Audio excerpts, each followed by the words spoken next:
today's show. We discuss the Rockets' gritty Game 4 win and what's happened to the Splash Brothers. We check the polls to determine how long Bucks Celtics is going and if Kyrie is leaving Boston this offseason. And the czar, Mike Fratello, is back to talk NBA playoffs and work that Illustrator magic. It's Tuesday, May 7th. The starter starts now.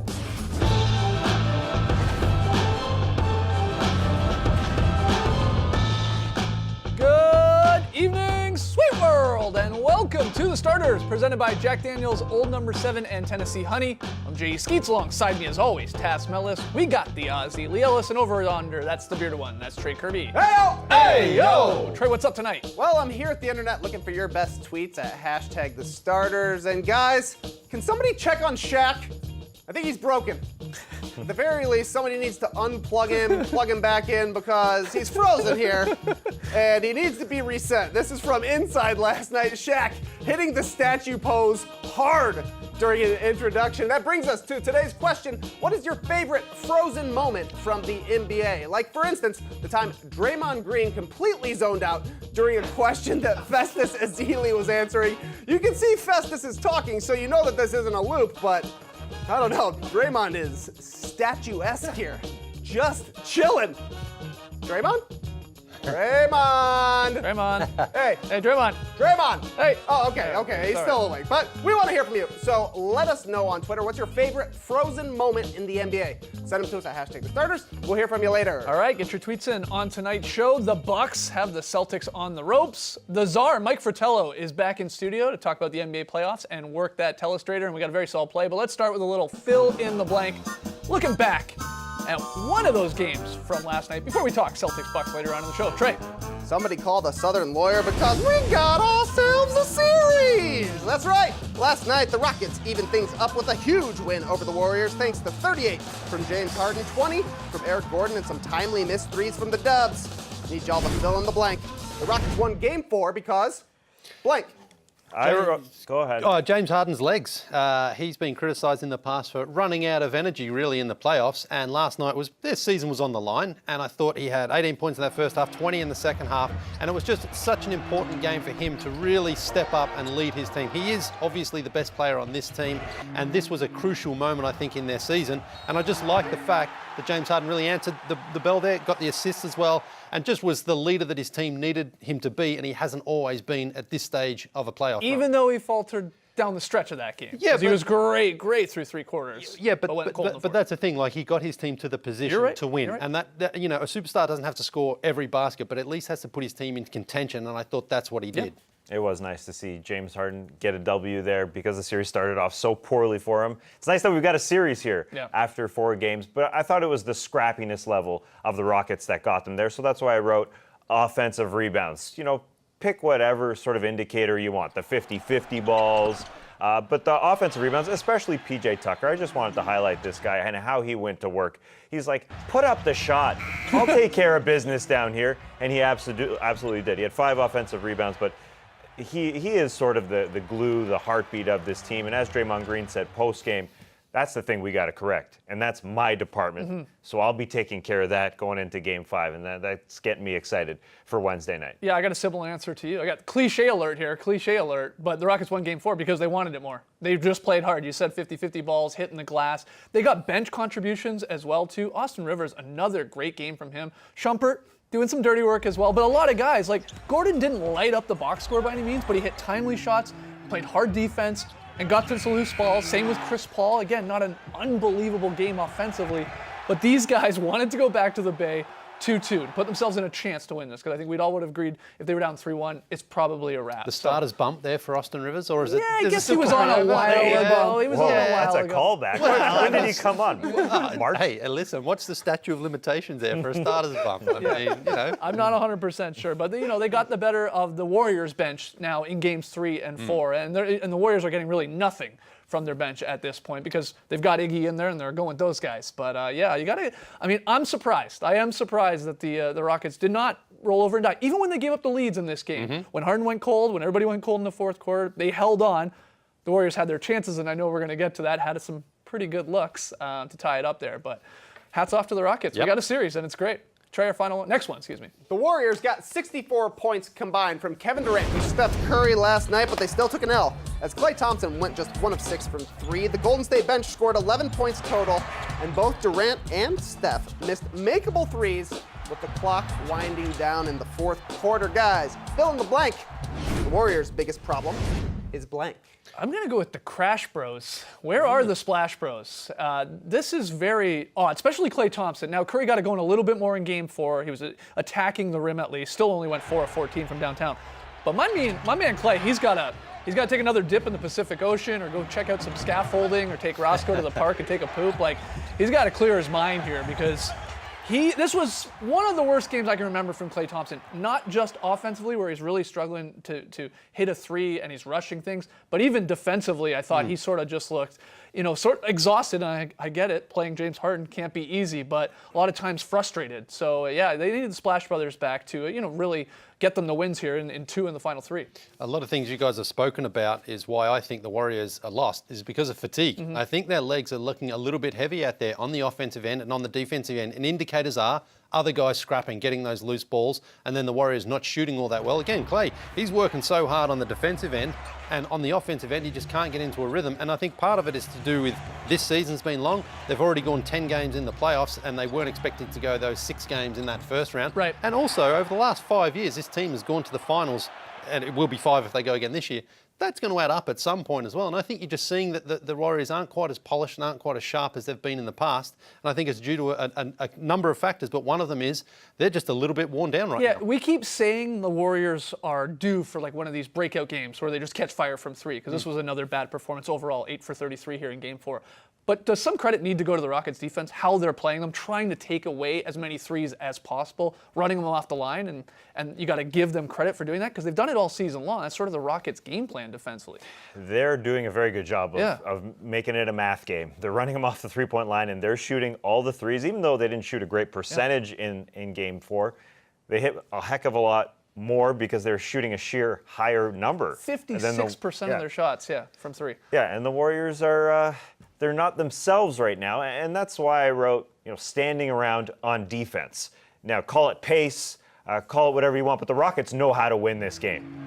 They just are slowing this baby down. James Harden's just pounding it into the floor and waiting till the end of the shot clock to get it going. And so the Warriors, they want to run. They want to run badly. And I think what's happening on the offensive end is just because they're sort of hanging around on the defensive end, they can't get into a flow, and it just hasn't happened. They're so desperate for those opportunities to run it out and to be able to move on the offensive end.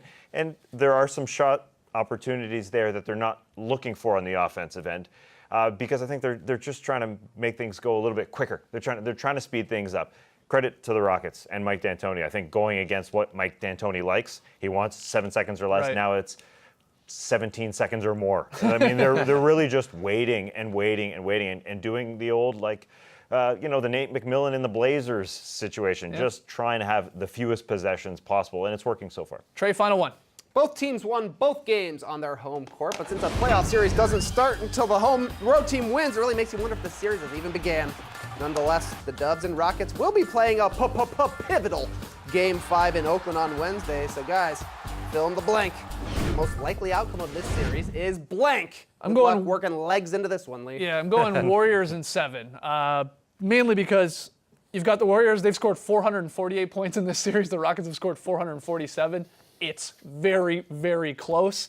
And even last night, again, the Warriors had their chances in Game 3. That went to overtime. And then they had their chances in Game 4 where they came back late. They started to pick up the pace, led by Draymond Green, to get them back in that game.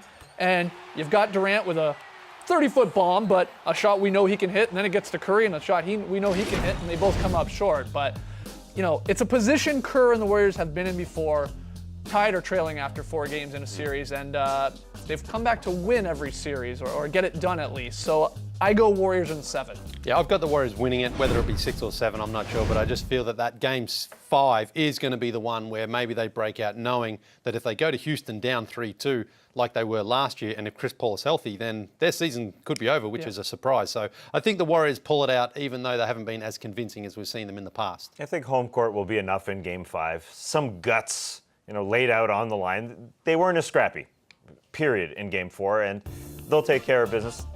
At home both times, I think. Yeah. 5 and 7. Marcus Thompson writing today that the Warriors probably know talent is not enough now to just win this series. You got to play a little hard and get a little more dirty like Draymond Green was talking about. Let's hear from you guys, though. Jump on Twitter, hashtag the starters. Who you like in the Warriors Rockets? But when we come back, we're going to debate how the Bucks-Celtics series ends and whether Kyrie will be on Boston next season.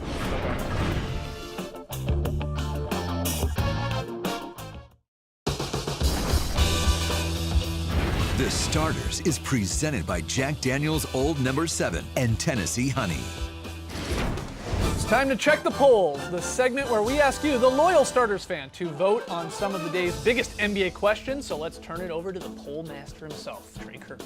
Looks like the Boston Celtics need a new switch to flip because the one they've got now seems a bit faulty, as last night's loss to the Bucks puts them down 3-1 heading to Milwaukee against a team that lost back-to-back games just once this season. So we asked the fans when the Bucks-Celtics series would end, and guys, 62% are taking the Bucks in 5 games. I also voted for the DB sweep. What about y'all? What do you think? Yeah, I'll take the worst odds in this one, the Bucks in 5. Doesn't pay out very much, but I think that's what's going to happen here. The Celtics are who we thought they were. They're a streaky team when it's going good. They won the first 5 games of their postseason, and they've lost the last 3. So maybe that means they can reel off 3 in a row. But they are one of those teams. When the good is going, they're going all right. But when the bad gets going, there's some finger pointing, there's some hero ball, and there's not a lot of getting back on defense. I just think going back to Milwaukee, where their bench is going to play even better, even though they've been dominating 74-23 over the last 2 games combined. Where are the Celtics going to look? Yeah, and it was the Bucks bench that blew open this game in Game 4 in Boston. When Giannis has 4 fouls and he goes to the bench, and even Chris Middleton in foul trouble, and you think, okay, here's the Celtics run here, where the third quarter has been super important in this series as well. And it was George Hill taking it to the Celtics. It was Pat Connaughton taking it to the Celtics. I mean, it was impressive, and credit to the Bucks. They got a deep team, but the Celtics should have been embarrassed by that. I mean, that is when they should have built their lead and then held on for dear life. In the end, it was the Bucks getting the lead, and then, Giannis time in the fourth, and he just dunked everything or went to the line. The series has turned pretty dramatically. Dramatic. Considering Game 1, when a lot of us felt that, okay, the leadership there in Boston, they just came prepared for Giannis and they stole home court. You thought, this is what the Celtics are going to do in the playoffs, and the Bucks didn't have a very tough first-round series. But instead, Giannis has gone out there and basically prevented them from holding him in the paint, which they did in Game 1. He's too quick in transition. No one can really get to him if he makes that move quick. And then once he's in the paint, he's basically scoring every time. Added to that, though, of course, he's getting good support from everyone, the starting 5 and the bench players. And Mike Budenholzer is showing confidence in those guys, as he did last night, and they're responding. So if you're Giannis on the sidelines there, you're going, I don't need to go for 38 and 18 rebounds or anything like that. He has to play within himself and play his normal game, but he knows that when he's on the bench, other guys are prepared to step up, and it's everybody doing it. If you're out there for a few minutes or a lot of minutes, you're contributing. And George Hill, I mean, he's just been incredible these last couple of games coming off the bench. I just find it hard to believe that the Celtics really believe in themselves now after losing both games at home. And in the fourth quarter, backs against the wall, we know the series basically on the line, they kind of resorted to some hero ball.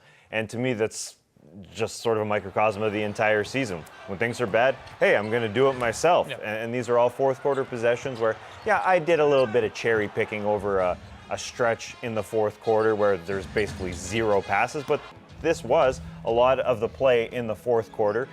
Not playing as a team, not getting back to stop Giannis, because the defense changed from Game 1 to 2, 3, 4, 5. I know Giannis got more comfortable. He started to be the MVP, but they were a little bit more physical, a little bit more on a string. They're just not there at the rim with Giannis the way they were in Game 1. Trey, our next one. Kyrie Irving is in the midst of one of the worst shooting slumps of his career. And while Kyrie might say who cares to his struggles from the field, Celtics fans definitely do, as last night's loss may have been the last game Kyrie plays in Boston for the C's. He's a free agent this summer, so we asked the fans which team he'll be on next season, the Celtics, Knicks, Lakers, or some other team. And guys, the people read the internet. 49% think Kyrie is going to be a Knick next season. You guys agree? I mean, this would be crazy if this happens, and if Kevin Durant goes there as well, because it's kind of been talked about now for so much of the season. And at the start of the year, remember, Kyrie came out and said to the Celtics fans, I want to come back if you'll have me. If you'll have me. Yeah. That might be the key part. And everyone loved each other. It was great. And then throughout the season, it's just kind of, everyone's kind of cooled a little bit on that relationship. And now this series could be the ultimate determining factor. If the Celtics get out, lose in 5 games, then I think Danny Ainge is probably somewhat reluctant to give Kyrie the huge deal, and the Knicks, they'll step up and give it to him straight away. And it doesn't help that Kyrie's having the worst, 3-game section of his of his regular season or this season right now. I mean, he is in a slump, and a lot of it is hero ball, and he's trying to pull him out of it, and he's getting into the paint and finding guys that are unfortunately not knocking down shots. But this is bad Kyrie over the last 3. I think he'd even admit that, and he wants more shots. He's gonna catch on fire, and he might, because he is a superstar type player, but. You have a better chance of figuring out the time travel rules in Avengers Endgame than figuring out what Kyrie Irving is going to do. Because it's saying his mood and his opinions and whatever he's saying changes from day to day. So I have no clue here, but I can see why a lot of Knicks fans are getting in their votes here today and hoping he goes there. That's fair. Guys in Game 4 didn't hit shots when Kyrie gave it to him because there were a lot of shots that they missed, but that's seemingly their season now. Game 4 seems to have sort of broken their back, broken their spirit. And the locker room was not great this year. Right. And so, as you said, does Danny Ainge say, hey, I'm signing up for another 5 years of this? That's a very, very big question mark. I would be highly surprised, I think, if Danny signed up for that. He's coming to my Knicks, I think. Oh, yeah, I'm a big Knicks fan here. I forgot you're the biggest Knicks fan in the world now. Let's hear from you guys. What do you think? If you haven't voted yet, where's Kyrie going? Is he going to stay with the Celtics? And what does that mean for some other potential big-name players? When we come back, though, the Czar is back in studio to talk hoops and work that telestrator.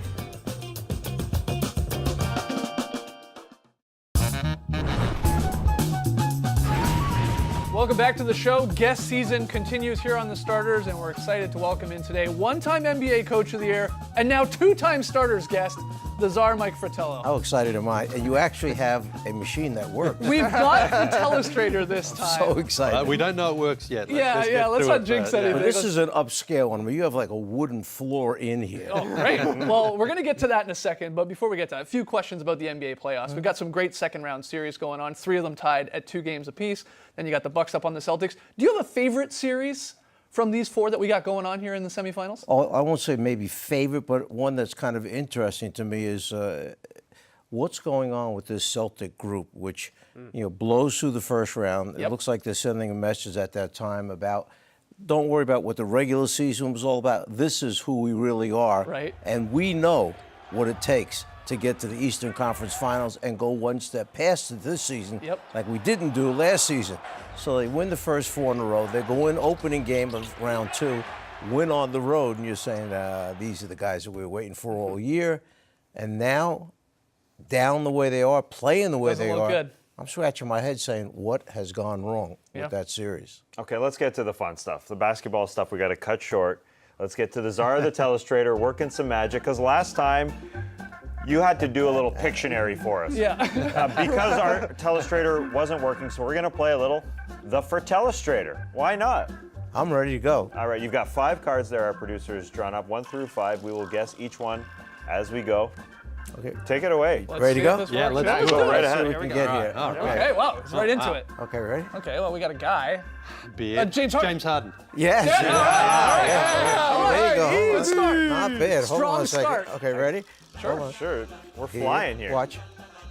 Watch. I'll get another Ready? guy. Wait. Okay, Wait. Is that a boat? No. That's a dinosaur. Jurassic Park. No. Is that a buck? Yeah, with the Bucks. Giannis Antetokounmpo. We're Yeah. Fear the Deer. Yeah. Fear the Deer. Very nice. We're on the Very same nice. wavelength, sorry. Very Let's nice. do this. So pumped up. Ready? Here we go. Hold on. I mean, okay. Hold on. Ready? We got a key, perhaps, a painted area. Wait. Bago. Oh. Wow. The Joker. Yes. There you go. Very nice. The Joker. Ooh. Okay, here I we call go. you the Czar of the telestrator. Ready? Here we Doing go. this. Hold on. Wait. Hold on. Ready? Wow. I love how you're always telling us Your to wait. shapes are I perfect, know, Czar. this is very precise. Okay.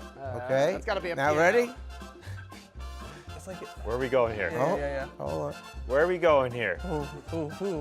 Step. Is that a paddle? A lab? Stairs. A ladder. No, hold on. Where's he going? Calendar. Oh. It's like a rule.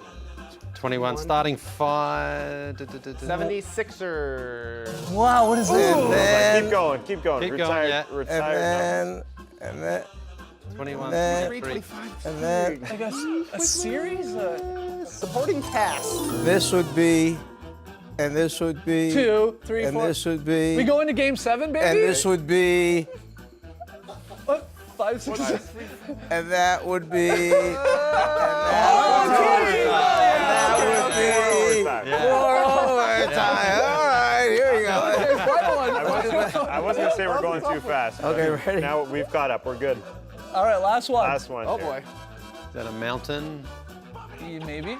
Or a wizard hat, perhaps. Ah, yeah. Okay, it's a volcano. I'm thinking volcano. No. No. No. The A peak, house. the summit. Meeting at the summit. Okay, there's people climbing. Climb Mount the mountain. Everest. Climb. High.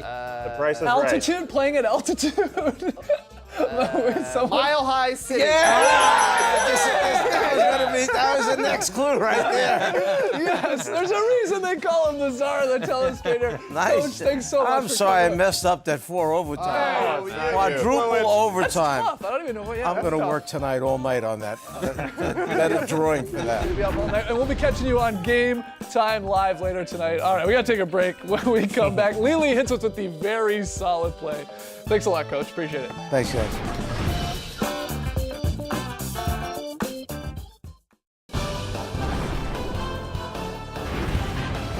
Well. Looks like we got 2 pivotal Game 5s tonight on TNT. 76ers and Raptors tied at 2 games apiece, followed by the Blazers and Nuggets. Same scenario there. These should be awesome. All right, we asked you, what's your favorite Frozen moment? You hit us up on Twitter, hashtag the starters. What do you got, Trey? A lot of great answers. Here are some of them. Draymond Green is always doing the mannequin challenge. Maybe he just zones out anytime you're not paying attention to him. I don't know. Jimmy Butler freezing after his game winner was a huge moment earlier this year. Also great, Derrick Rose's stone-faced game winner against the Cavs a couple of years ago. Got some silly ones too, like Nick Collison and Steven Adams freezing on their handshake. But my favorite answer is the classic Jeff Van Gundy zoom in. Frozen. Good stuff. Great answer.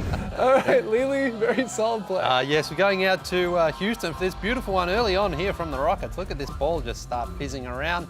Chris Paul goes into Clint, gets it back. PJ in the corner. That's what I call a very solid play. Huge news. Wedgie number 47 on the season. Happened last night. Kyrie making his way to the corner, sticking 47. That's the 5th of the playoffs. Wow. Is that 3 from Marv and Chris Webber too? We got a lot. Yeah. They got the touch. They're seeing a lot of wedgies. Most we've ever had in the playoffs is 6. We're on our way to 50. Forget 50, we're going to 100. Wow. It's crazy right now. We got a drop podcast for you. Talked about all the playoff series. Answer some of your questions that you guys tweeted in and emailed in. Go check it out. Always a fun time, and it's a classic. We'll see you guys tomorrow night at 6:30 p.m. Eastern. Thanks for joining us. And remember, the starters bump. I mean, it's infinite. You could be on the show in 2011, have a good year in 2020. Embrace the night, people.